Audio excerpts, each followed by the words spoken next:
Easy way to remember trigonometry formula. अगर आपको trigonometry का फार्मूला याद नहीं होता, जैसे फॉर एग्जांपल साइन 30 डिग्री का वैल्यू, साइन 60 का वैल्यू, तो बहुत ही आसानी तरीके से याद कर सकते हैं। आपको बस क्या करना है, तीन ट्रायंगल को याद करना है। कैसे? मान लीजिए आपका ये एक ट्रायंगल, सेकंड ट्रायंगल, ये आपका third triangle.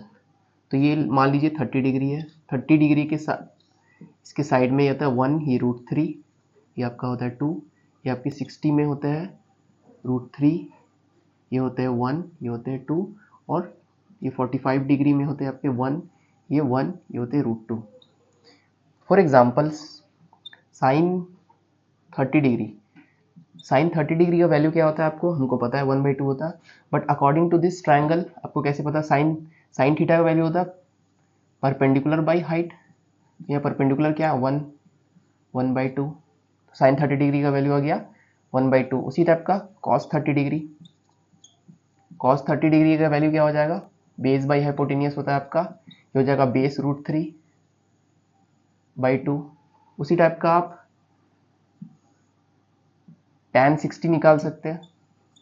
tan 60 degree actually क्या होता है, tan थीटा का वैल्यू पता है मेरे को, p/b होता है, p/b। p क्या है आपका √3, और यहाँ बेस क्या है 1 है, तो इसका tan 60 का डिग्री का वैल्यू पता चल जाएगा आपका √3 हो जाएगा इसका आंसर। इसी टाइप का सारे फॉर्मूला आसानी से निकाल सकते हैं।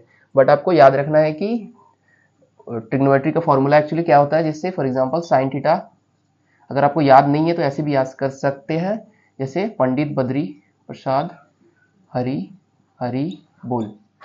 तो ये आपका p/h, b/h और p/b।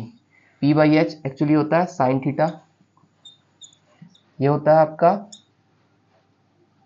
कॉस थीटा, और ये हो जाएगा आपका टैन थीटा। इसका उल्टा कर दीजिएगा तो आप कॉसेक थीटा का हो जाएगा, h/p आप इसका उल्टा कर दीजिएगा तो ये हो जाएगा आपका कॉसेक थीटा, ये हो जाएगा आपका सेक थीटा, और ये हो जाएगा आपका कॉट थीटा। तो इस तरीके से फॉर्मूला आसानी से याद कर सकते हैं अगर आपको फॉर्मूला याद नहीं होता है।